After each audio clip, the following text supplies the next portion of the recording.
Hi friends, welcome back to my channel. ఈరోజు మీకు ఈ సీరియల్లో ఏం జరిగిందో తెలుసుకోవాలి అనుకుంటున్నారా? అయితే వెంటనే మనం సీరియల్లోకి వెళ్ళిపోదాం. ఇంకా కావ్య అయితే ఆఫీస్కి వచ్చేసరికి రాజ్ ఒక లాయర్తో మాట్లాడుతూ కనిపిస్తాడు. ఆ లాయర్తో ఏమంటూ ఉంటాడంటే, ఎలా అయినా సరే ఎంత త్వరగా విడాకులు వస్తే అంత మంచిది అని చెప్పి రాజ్ మాట్లాడుతూ ఉంటే, సార్ ఇది ఒక్కసారి ఆలోచించుకోవాల్సిన విషయం, మరి మీరు క్లియర్గా ఆలోచించుకున్నారా అని అడగడంతో ఇక పక్కనే ఉన్న శ్వేత, రాజ్ మనం తీసుకున్న నిర్ణయం కరెక్టేనా అని అడగడంతో, చూడు శ్వేత, ఇదే కరెక్ట్ నిర్ణయం, ఇక నువ్వు ఏమీ మనసు మార్చుకోవద్దు, నువ్వు అలాగే ఉండు, అంతా నేను చూసుకుంటాను అని చెప్పి ఇక రాజ్ అయితే లాయర్ గారండి, ఎంత త్వరగా విడాకులు వస్తే అంత మంచిది, త్వరగా కానివ్వండి అని చెప్పి ఇక రాజ్ అయితే లాయర్తో విడాకులు త్వరగా రమ్మని చెప్పి ఇప్పించమని చాలా గట్టిగా అయితే చెబుతూ ఉంటాడు. ఇదంతా కూడా కావ్య అనుకోకుండా మొత్తం వినేస్తుంది. ఒక్కసారిగా కావ్య ఆఫీస్లో పక్కనే ఒక చైర్లో అక్కడికక్కడే కుప్పకూలిపోతుంది. నోట్లో నుంచి ఒక్క మాట కూడా పెగలదు. ఏం చేయాలో అర్థం కాదు. గుండె పగిలినంత భారం. ఇంకా రాజైతే శ్వేతని దగ్గరికి తీసుకుని తన భుజం మీద చెయ్యి వేసి, చూడు శ్వేత, నేనుండగా నీకేమీ కాదు, అంతా నేను చూసుకుంటాను, విడాకులు త్వరలోనే వచ్చేస్తాయి, ఇక నువ్వేమీ ఆలోచించుకు, వెళ్ళు, ప్రశాంతంగా వెళ్ళు అని చెప్పి ఇక శ్వేతకి ధైర్యం చెప్పి అక్కడి నుంచి అయితే పంపించేస్తాడు. ఇంకా శ్వేత వెళ్ళిన వెంటనే రాజ్ వెనక్కి తిరిగి చూసేసరికి అక్కడికక్కడే కుప్పకూలిపోయిన కావ్య మోహం చూసి రాజ్కి నోటి నుంచి మాట రాదు.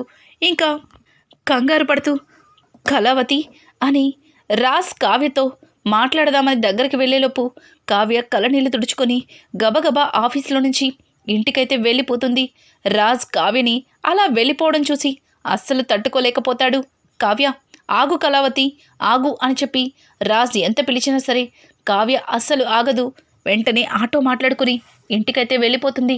అలా ఇంటికి వెళ్ళిన కావ్య గదిలో ఇంట్లో వస్తువులన్నీ కింద పడేస్తుంది. చల్ల చెదురుగా వస్తువులు కింద పడేసి ఇక తన బ్యాగ్లో కొన్ని బట్టల్ని సర్దుకొని రెడీ అయిపోతుంది. ఇంతలో రాజ్ ఇంటికైతే వస్తాడు. ఇంటికి వచ్చేసరికి గదిలో ఉన్నవన్నీ కూడా చల్లా చెదురుగా కనిపిస్తాయి. ఏయ్ కళావతి, ఏమైంది? ఎందుకు ఇవన్నీ ఇలా పడేశావు? ఎందుకు ఆ బ్యాగ్ సర్దుకున్నావు అని అడగడంతో, చూడండి, ఇన్ని రోజులు కూడా మీ మనసు మారుతుంది, మీ మనసులో నాకు ఏదో ఒక మూల కాస్త స్థానమైనా ఇస్తారు అని ఎదురు చూశాను, అది ఎదురు చూస్తూనే ఉన్నవరకే అన్న నిజం ఈరోజే తెలిసింది. ఇక మీతో నేను ఏమీ మాట్లాడాలి అనుకోవట్లేదు, మిమ్మల్ని ఏమీ అడగాలి అనుకోవట్లేదు, దయచేసి నాకు దారిస్తే ఇక నేను నా పుట్టింటికి వెళ్తాను అని చెప్పి కావ్య అంటూ ఉంటే, ఏంటి వెళ్ళిపోతావా? వెళ్తే వెళ్ళు, కానీ నాకు నువ్వు 3 నెలలు ఇంట్లో ఉంటానని మాటిచ్చావు, 3 నెలలు పూర్తవకుండా వెళ్ళిపోతున్నావు అని అనడంతో, చూడండి, ఈ 3 నెలలో మీ మనసు మారుతుంది, మళ్ళీ మీరు మీ జీవితంలోకి నన్ను రాణిస్తారు అనుకున్నాను, కానీ అది ఎప్పటికీ జరగనిది. ఇక నా కల కలగానే మిగిలిపోతుంది. ఇంకా నా గుండెని బండరాయి చేసుకుని ఈ ఇంట్లో ఉండలేను. ఏ బంధం కోసం ఇంట్లో ఉండాలి? ఏ స్థానం కోసం ఇంట్లో ఉండాలి? చెప్పండి చెప్పండి అని గట్టిగా అడగడంతో, నా భార్యగా, ఈ ఇంటి కోడలిగా అని చెప్పి రాజ్ మొదటిసారిగా నోరు విప్పి కావ్యతో భార్య స్థానాన్ని నీకు ఇస్తున్నాను అని చెప్పడంతో ఒక్కసారిగా కావ్య షాక్ అయిపోతుంది. ఒక సైడ్ నుంచి ఆనందం, మరో పక్క అక్కడ ఆఫీస్లో శ్వేత గురించి లాయర్తో మాట్లాడిన మాటలు ఇవన్నీ గుర్తు చేసుకుని, ఎందుకండి ఇంకా నన్ను మోసం చేయాలని చూస్తున్నారు, ఇంకా నన్ను మభ్యపెట్టాలని చూస్తున్నారు, ఇక నమ్మను, ఇక నమ్మేదే లేదు. నేను అబద్ధం చెప్తే మిమ్మల్ని మోసం చేశాను అన్నారు, కానీ మీరు అదే అబద్ధాన్ని పదే పదే చెప్పి ఇంకా నా జీవితంతో ఆడుకోవద్దు, ఇక సెలవు అని చెప్పి కావ్య ఏమీ మాట్లాడకుండా గబగబా వెళ్ళిపోతుంది. ఆగు కళావతి, ఇంత చెప్తున్నా నీకు అర్థం కావట్లేదా అని చెప్పి రాజైతే కావ్య చెయ్యి పట్టుకుని వెనక్కైతే లాగుతాడు. వదలండి, నన్ను వదిలిపెట్టండి అని చెప్పి కావ్య అయితే చేతిని ఇదిలించుకుంటుంది. ఇంతలో అక్కడికి అపర్ణదేవి వస్తుంది. ఏంట్రా ఇది? ఏం జరిగింది? రాజ్, అసలు ఏమవుతుంది? ఎందుకు ఈ అమ్మాయి ఇంటి నుంచి వెళ్ళిపోవాలి అనుకుంటుంది? ఇంట్లో ఏ గొడవ జరగలేదు కదా, ఏమైంది?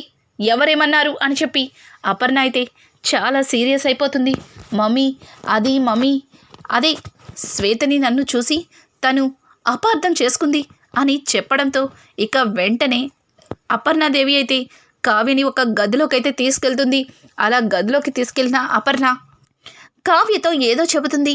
అలా చెప్పడంతో కావ్య కూడా తన కళ్ళనీళ్లు తుడుచుకొని, చూడండి అత్తయ్య, ఇన్ని రోజులు మీరు నన్ను కోడలిగా అంగీకరించకపోయినా, అలాగే ఇంట్లో ఎవరు నా గురించి ఎలా అనుకున్నా సరే నా భర్త నన్ను ఎప్పటికైనా అర్థం చేసుకుంటాడు, ఆయన జీవితంలోకి నన్ను రాణిస్తాడు అని ఎదురు చూశాను. కానీ ఇంకా ఇంకా ఇంకా ఇంకా నేను ఎదురు చూడలేను. ఇక నా వల్ల కాదు. ఇంకా సెలవు, ఇక ఇంట్లో నుంచి వెళ్తాను అని అంటూ ఉంటే, ఓ వెళ్ళిపోతావా? సరే, వెళ్ళే ముందు ఒక చిన్న మాట. ఎలాగో వెళ్ళిపోతాను అంటున్నావు కదా, అలాగే వెళ్ళేటప్పుడు ఆ డైవర్స్ పేపర్స్ మీద సంతకాలు పెట్టి వెళ్ళిపో అని చెప్పడంతో, అత్తయ్య గారు మీరు కూడా ఇలాగే మాట్లాడుతున్నారా? మీరు మీ కొడుకు గురించి ఆలోచిస్తున్నారు, కానీ ఒక ఆడపిల్ల గురించి ఆలోచించండి. అప్పుడు నా బాధ ఏంటో మీకు తెలుస్తుంది అని చెప్పి కావ్య అయితే ఇంట్లో నుంచి అడుగు బయట పెడుతుంది. ఇక కావ్యని అసలు అపర్ణ గదిలోకి తీసుకెళ్ళి ఏం చెప్పింది, ఏం చెప్పినా సరే కావ్య ఎందుకు వినిపించుకోలేదు అన్న నిజాన్ని తరువాత మనకి తెలుస్తుంది. ఇంతలో సీతారామయ్య అలాగే ఇంద్రదేవి కావ్యకి ఎదురవుతారు. అమ్మ కావ్య, ఏమైంది? ఎందుకు ఇలా చేస్తున్నావు? రాజ్, ఏం జరుగుతుంది ఇక్కడ?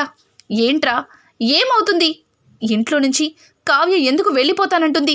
అసలు ఏం చేశావు అని అడగడంతో ఇక రాజ్ అయితే జరిగిందంతా కూడా సీతారామయ్య ఇంద్రాదేవికి చెప్పడంతో ఒక్కసారిగా సీతారామయ్య అక్కడికక్కడే కుప్పగూలిపోతాడు. ఇన్ని రోజులు కాపాడుకున్న నా వంశ వృక్షాన్ని మంట కలిసిపోయేలా చేశారు. ఇక ఈ వృక్షం కుప్పకూలిపోయేలా చేశారు. ఎందుకు రాజ్, ఎందుకు ఇలా చేస్తున్నావు అని అడగడంతో, అయ్యో తాతయ్య, నేనేం చేశాను? అసలు శ్వేతకి నాకు ఏ విధమైన సంబంధం లేదు, తనే నన్ను చూసి అపార్థం చేసుకుంది అని చెప్పడంతో, లేదు తాతయ్య, లేదు, అంతా నేను చూశాను, అంతా విన్నాను. త్వరలో విడాకులు ఇస్తే తరువాత చాలా సంతోషంగా ఉంటాం మనమని ఆ అమ్మాయికి ఈయన మాట ఇచ్చారు. అంటే ఆ విడాకులు నాతోనేగా తీసుకునేది. చెప్పండి, ఎక్కడ సంతకాలు పెట్టాలో చెప్పండి, పెట్టి వెళ్ళిపోతాను. ఇక జీవితంలో ఈ కుటుంబం వైపు, ఈ ఇంటి వైపు కన్నెత్తి కూడా చూడను అని చెప్పి కావ్య అయితే ఇంకా బోరున ఏడుస్తూ ఉంటుంది. కావ్య అలా ఏడవడం ఇంట్లో అందరూ కూడా చాలా బాధపడతారు. ఇక ఇంతలో అనామిక వచ్చి, మోసం చేసి పెళ్లి చేసుకుంటే భార్య అయిపోతారా ఏంటి? మనసుకు నచ్చిన వాళ్ళని పెళ్లి చేసుకుంటే జీవితాంతం సంతోషంగా ఉంటామని బావగారు ఆలోచించుంటారు. అందుకే ఆ అమ్మాయిని నీకు విడాకులిచ్చి పెళ్లి చేసుకోవాలనుకుంటారు అని చెప్పి అనామిక అయితే చాలా పొగరుగా మాట్లాడుతుంది. అనామిక మాటలకి ఇక పక్కనే ఉన్న కళ్యాణ్, అనామిక నోరు మూసుకొని ఉండు, నీకు ఈ ఇంట్లో విషయాలు ఏమీ తెలీదు. అసలు వదిన ఎలాంటిదో నీకు తెలుసా? ఎందుకు వదిని అర్థం చేసుకోకుండా అంతలేసి మాట్లాడుతున్నావు? వదిన, అనామికకి ఏమీ తెలీదు, నువ్వు ఏమీ పట్టించుకో మాకు. వదిన, అన్నయ్యకి నువ్వంటే చాలా ఇష్టం వదిన, కానీ అన్నయ్య ఆ విషయం నీకు చెప్పితే ఎక్కడ తన ఈగో దెబ్బతింటుందా అని తను ఆ ఇష్టాన్ని తన మనసులోనే దాచుకున్నాడు. రాజన్నయ్య, మాట విప్పన్నయ్య, ఇప్పటికైనా నిజం చెప్పకపోతే నీ జీవితం, నీ కాపురం అంతా నాశనం అయిపోతుంది, మాట్లాడు అని అనడంతో రాజు మాత్రం అస్సలు నోరు విప్పడు. ఇక చూసారుగా, మీరే చూశారుగా, ఆయన నిజం చెప్పడు. ఎందుకంటే ఆయన నా నుంచి విడిపోవాలి అని నిర్ణయించుకున్నాడు. ఇష్టం లేకుండా పెళ్లి చేసుకున్నారు. కానీ మంచితనం, ప్రేమతో ఆయన మనసు గెలుచుకుంటాను అని ఇన్ని రోజులు ఆశపడ్డాను. కానీ అది ఆశగానే మిగిలిపోతుంది అని నాకు ఇవాళ అర్థమైంది అని చెప్పేసి కావ్య అయితే తన మనసులో మాటని అందరికీ చెప్పేస్తుంది. ఇక ఇక్కడ చూస్తే అపర్ణ ఏమీ మాట్లాడకుండా మౌనంగా ఉంటుంది. ఇక కావ్యని గదిలోకి తీసుకువెళ్ళిన అపర్ణ కావ్యకి ఏం చెప్తుందంటే, వాడు ఆ అమ్మాయిని ప్రేమించాడు, వాళ్ళిద్దరూ త్వరలోనే పెళ్లి చేసుకోవాలి అనుకుంటున్నారు. నువ్వెలాగో ఇంటి కోడలవ్వడం నాకు ఇష్టం లేదు, నా కొడుకు నిన్ను భారీగా కూడా అంగీకరించట్లేదు. నువ్వు తీసుకున్న నిర్ణయమే కరెక్ట్, కానీ మావయ్య గారికి ఆరోగ్యం పరంగా బాగోలేదు, అది ఆలోచించి కొద్ది రోజులు ఆగి వెళ్ళొచ్చు అన్నట్లుగా ఇక అపర్ణ మాట్లాడుతుంది. అపర్ణ అయితే తన స్వార్థం కోసం, తన కొడుకు స్వార్థం కోసమే ఆలోచించి మాట్లాడిందే కానీ ఒక ఆడపిల్ల జీవితం గురించి మాట్లాడలేదు అని కావ్యకి మరింత కోపం వచ్చేస్తుంది. అందుకే కావ్య పూర్తిగా ఇంటి నుంచి వెళ్ళిపోవాలి అని చాలా గట్టి నిర్ణయమే తీసుకుంటుంది. ఇక కావ్య ఇంట్లో నుంచి అడుగు బయట పెట్టే ముందు శ్వేత వాళ్ళ ఇంటికి వస్తుంది. శ్వేతని చూసిన కుటుంబం ఒక్కసారిగా షాక్ అవుతుంది. ఇంకా వెంటనే ఇంద్రాదేవి అమ్మా శ్వేత అని అనడంతో కావ్య వెనక్కి తిరిగి ఇంద్రాదేవి వైపు చూస్తుంది. శ్వేత వీళ్ళందరికీ తెలుసా? అంటే అంటే వీళ్ళందరూ కలిసే ఇదంతా అనుకుంటున్నారా అని చెప్పి కావ్య అయితే ఇక ఒక్కసారిగా అపార్థం చేసుకుంటుంది. శ్వేత అయితే అమ్మమ్మ అని చెప్పి ఇంద్రాదేవి దగ్గరికి వచ్చి హక్ చేసుకుంటుంది. ఇంకా శ్వేతని చూసి రుద్రాణి అయితే ఏంటిది, ఈ దరిద్రం మళ్ళీ ఇంట్లోకి ఎందుకు అడుగుపెట్టింది అని అనడంతో మమ్మీ నేను తప్పు చేశాను. నీ మాట వినకుండా ఒక వ్యక్తిని ప్రేమించి పెళ్లి చేసుకున్నాను. కానీ వాడు నా కోసం కాదు, నా వెనుక ఉన్న ఆస్తి కోసం నన్ను ప్రేమించాడని నాకు కూడా ఇప్పుడే తెలిసింది. అతని కోసం నేను వెళ్ళిపోతే అతను నువ్వు ఇలా చిల్లి గవ్వ కూడా తీసుకురాకుండా వస్తే నిన్ను ఎలా పెళ్లి చేసుకుంటాను అని చెప్పి నన్ను నానా పోని మాటలు అన్నాడు. చివరికి నన్ను వాడుకుని ఇలా వదిలేశాడు. సమయానికి రాజ్ నా పక్కన నిలబడ్డం పట్టించి నేను ప్రాణాలతో అయినా ఉన్నాను అని అంటుంటే ఏమైంది అన్నట్లుగా అందరూ రాజ్ వైపు చూస్తారు. ఇక రాజ్ అయితే జరిగిందంతా కూడా అందరికీ చెప్తాడు. ఒకరోజు ఆఫీస్ నుంచి ఇంటికి వస్తూ ఉంటే ఈ శ్వేత ఒక ఫ్లైఓవర్ నుంచి కిందకి దూకేయాలి అని చెప్పి ఫ్లైఓవర్ మీదకి ఎక్కుతుంది. అదే టైంలో రాజ్ అయితే శ్వేతని కాపాడతాడు. చిన్నప్పటి నుంచి వీళ్ళందరూ కలిసిమెలిసి తిరగడం వల్ల శ్వేత రాజ్కి సొంత మనిషిలాగా క్లోజ్గా మూవ్ అవుతుంది. ఒక విధంగా రాజ్ బావ అయినా సరే శ్వేత ఎప్పుడు కూడా రాజ్ని ఒక సొంత అన్నదమ్ములు అక్క తమ్ముళ్ళు ఉండేటట్లుగానే రాజ్తో ఉంటుంది. బావ కాబట్టి సరదాగా అప్పుడప్పుడు మాట్లాడుతుంది. ఇక శ్వేత అయితే తను చదువుకున్న కాలేజ్ డేస్లో ఒక వ్యక్తిని ప్రేమిస్తుంది. కానీ అతను శ్వేత కోటీశ్వరరాలని శ్వేతని పెళ్లి చేసుకుంటే శ్వేతతో పాటు నాకు కోట్లు వస్తాయని ఆశపడి శ్వేతని ప్లాన్ చేసి మరీ తన ప్రేమలో పడేలా చేసి శ్వేతని ఇంటి నుంచి తీసుకెళ్ళిపోతాడు. కానీ వాడికి అప్పుడే తెలుస్తుంది శ్వేతకి చిల్లి గవ్వ ఆస్తి కూడా లేదని. అలాగే శ్వేత అసలు దుగ్గిరాళ్ళ వారింటి అమ్మాయే కాదని తెలుసుకుని శ్వేతని నానా రకాలుగా టార్చర్ చేస్తూ ఉంటాడు. ఇక శ్వేత ఆ టార్చర్ తట్టుకోలేక ఒక ఫ్లైఓవర్ మీద నుంచి దూకేస్తూ ఉంటుంది. అదే టైంలో రాజ్ వచ్చి శ్వేతని కాపాడి జరిగిందంతా తెలుసుకుంటాడు.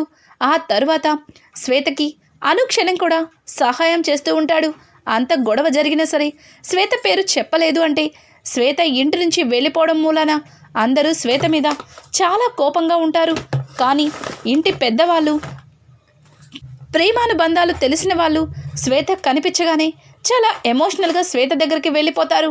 ఇంకా శ్వేత స్టోరీ తెలిసిన తర్వాత కావ్య రాజ్ దగ్గరికి వెళ్ళి నన్ను క్షమించండి, మిమ్మల్ని చాలా అబద్ధం చేసుకున్నాను. మీరు మీ భార్య స్థానాన్ని మీకు భార్య స్థానాన్ని నాకు ఇచ్చారు అన్నా సరే నేను వినిపించుకోకుండా ఇంట్లో నుంచి అడుగు బయట పెట్టాలని చూశాను. నిజంగా నన్ను క్షమించండి శ్వేత సారీ శ్వేత అని చెప్పి ఇక శ్వేతకి కూడా కావ్య క్షమాపణ చెప్తుంది. ఒక్కసారిగా కావ్య రాజ్ల మధ్యలో ఏర్పడిన ఈ బంధం మరింత బలపడిపోతుందా? అలాగే శ్వేత వల్ల వచ్చిన గొడవకి కావ్య రాజ్లిద్దరూ కూడా భార్యాభర్తలుగా ఒక్కటైపోతారా? ఇదంతా చూసిన అనామిక అసలు ఏం ప్లాన్ చేస్తుంది? ఇప్పటికే ఈ ఆస్తి 3 భాగాలు అనుకుంటే ఇదేంటి మళ్ళీ 4వ భాగం వచ్చింది అని శ్వేత మీద ఏ రకమైన కుట్రలు ప్లాన్ చేస్తుంది? ఇక కన్న కూతురు రుద్రానికి దగ్గరికి వచ్చి తన పంచాన ఉంటాను అంటే రుద్రాణి కూతుర్ని మళ్ళీ హక్కుకు చేర్చుకుంటుందా? రానున్న ఎపిసోడ్స్ మరింత ఇంట్రెస్టింగ్గా ఉన్నాయి. ఈ వీడియో కనుక మీకు నచ్చినట్టయితే లైక్ చేసి సబ్స్క్రైబ్ చేసుకోవడం మాత్రం మర్చిపోకండి. Thanks for watching. Hi friends, welcome back to my channel.